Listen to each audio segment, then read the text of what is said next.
एक स्फेयर, उस स्फेयर में चारों एलिमेंट्स थे जो आपस में मिक्स्ड थे, एक दूसरे के साथ जुड़े हुए थे, अलग नहीं थे। ठीक है, अब ये जुड़े हुए किस तरह से थे, किस चीज ने उनको जोड़ के रखा था? तो उसके बारे में वो कहते हैं कि एक ऑपरेटिव फोर्स थी जिसने इन चारों एलिमेंट्स को जोड़ कर रखा हुआ था। और वो फोर्स क्या थी? उस फोर्स को वो कहते हैं कि वो फोर्स, वो ताकत क्या थी जिसने जोड़ के रखा था? वो फोर्स लव है, मोहब्बत है। मोहब्बत वो फोर्स, वो ताकत, वो शक्ति थी, और ये स्फेयर के अंदर थी जिसने चारों एलिमेंट्स को जोड़ा हुआ था। मोहब्बत की ताकत से चारों एलिमेंट्स यूनियन थे, एक वजूद था जो एक यूनियन था, एक वहदत था। ठीक है, अब जरा क्या है, फिजिकल बॉडी जो है या फिजिकल वर्ल्ड जो है वो क्या है? वो वजूद है, और एक यूनियन था एलिमेंट्स का, एक वहदत थी। ठीक है, तो वहदत और वजूद ये क्लियर हो गया। फिर इसके बाद आगे एम्पेडोक्लस ने कहा कि उस स्फेयर के बाद वो जो गोला था उसके बाहर, अंदर तो मोहब्बत एक फोर्स थी ना, चार एलिमेंट्स थे, यूनाइटेड थे, उसके अंदर एक फोर्स थी जिसने उनको जकड़ के रखा था, जोड़ के रखा था। वो कहते हैं कि एक फोर्स बाहर भी थी, और वो फोर्स बाहर जो थी वो क्या थी? वो नफरत थी। लव अंदर है जिसने सबको जोड़े रखा हुआ है मिक्स्ड फॉर्म में। ठीक है, अब हेट क्या है? वो बाहर थी, और वो कहते हैं कि hate exist all around the outside of the sphere. ये जो हेट है, नफरत है, ये ग्रेजुअली अंदर की तरफ मूव करता है। और हेट यानी नफरत जब अंदर की तरफ मूव करता है तो ये लव को बाहर की तरफ धकेलता है। अंदर लव है, हेट अंदर जाता है और लव को बाहर की तरफ धकेलता है। जब ये धकेलता है तो प्रोसेस ऑफ डिसयूनियन स्टार्ट करता है ये हेट, और चारों एलिमेंट्स को अनमिक्स्ड कर देता है। क्या मतलब? यानी जुदा कर देता है, अलग अलग कर देता है, वहादत को, यूनिटी को खत्म कर देता है। और फिर जब ऐसा होता है तो उसके बाद वो कहते हैं कि फिर ये प्रोसेस रिवर्स होता है, और जो लव बाहर हेट के धकेलने से लव बाहर चला गया था वो फिर वापस आता है और हेट को बाहर की तरफ धकेलने की कोशिश करता है और धकेलता है।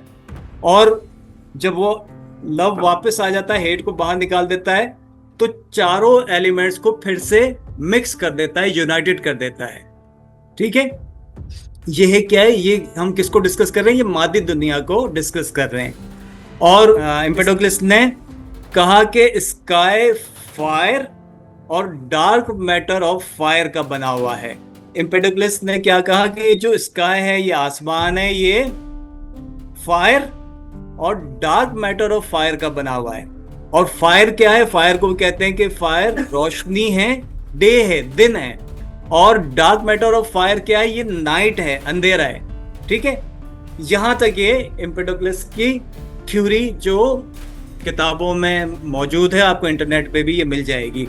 अब एक इंटरेस्टिंग बात कि एम्पेडोक्लस से क्वेश्चन किया गया कि आप जिस प्रोसेस की बात कर रहे हैं, ये लव एंड हेट की, ठीक है, आप ये जो लव एंड हेट के प्रोसेस की बात कर रहे हैं, तो इस प्रोसेस में हमारी आज की दुनिया, या जो हमारी जो दुनिया है, वो इस वक्त किस पोजीशन में है?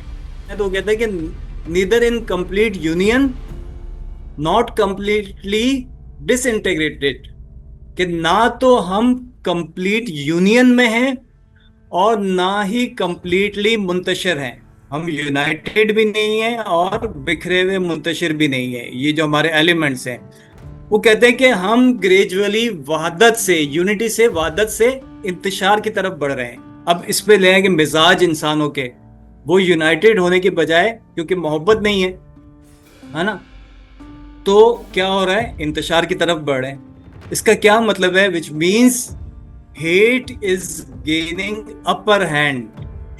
ठीक है, क्लियर? अब ये तो थी एम्पेडोक्लस की थ्योरी। एंड की तरफ आते हैं और आखिर में इस्लामिक फिलॉसफी में 4 एलिमेंट्स का नजरिया देखते हैं।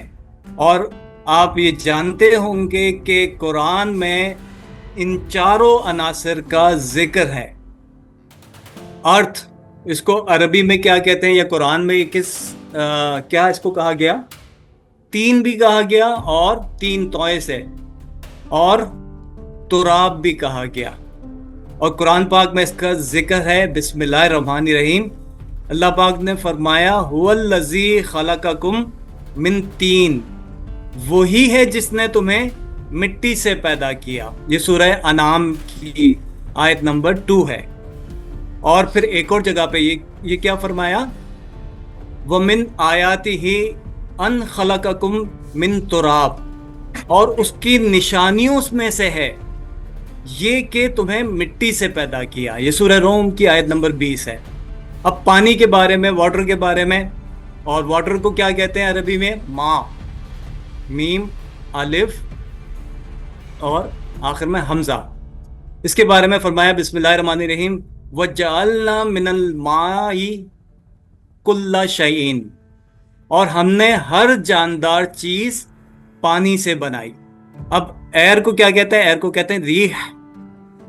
व अरसलनर रियाहा लवाक़िहा, और हमने हवाएं भेजी बादलों को बारवर करने के लिए। बारवर करने के लिए मतलब क्या है? जरखेज करने के लिए, यानी बादलों में से ऐसा पानी बरसता है जिससे जमीन जरखेज होती है। तो बारवर करने वाली हवाएं, ऐसी हवाएं भेजी जो बादलों को बारवर करती है, और उनके जरिए फिर बारिश का पानी जमीन तक आता है।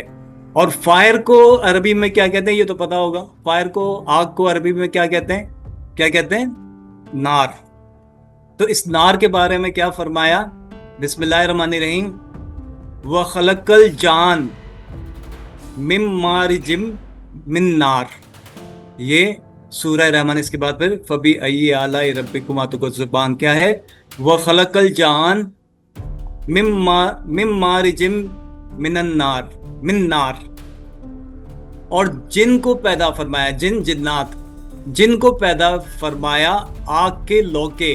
लोके क्या है? ये कंजुल ईमान का तर्जुमा है। तो लोग क्या फरमाया कि और जिन को यानी जिन्नात को पैदा फरमाया आग के लोके। लोके का मतलब है शोले।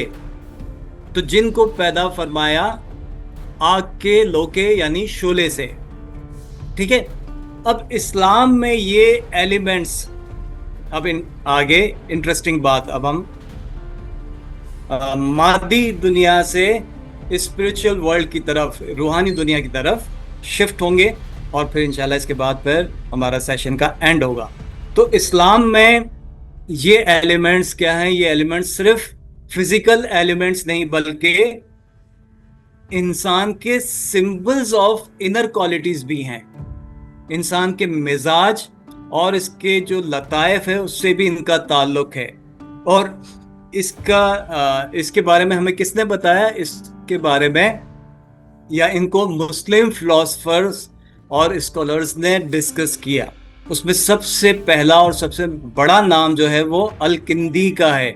उन्होंने कहा कि चारों एलिमेंट्स की मॉडरेशन का मतलब क्या है? यानी एक तवाजुन से, एक बैलेंसिंग से, कॉस्मिक हार्मनी यानी ये जो कायनात में एक तवाजुन है, एक बैलेंस है, एक हम आहंगी है आपस में एक दूसरे के साथ। तमाम सैयारों के आपस में हम आहंगी है। तमाम जो मादी वजूद हैं इस कायनात में, उनमें आपस में जो एक हार्मनी है, एक हम आहंगी है, वो कायम कैसे होती है? वो कहते हैं कि इन चारों एलिमेंट्स के तवाजुन या मॉडरेशन से ये कॉस्मिक हार्मनी कायम है।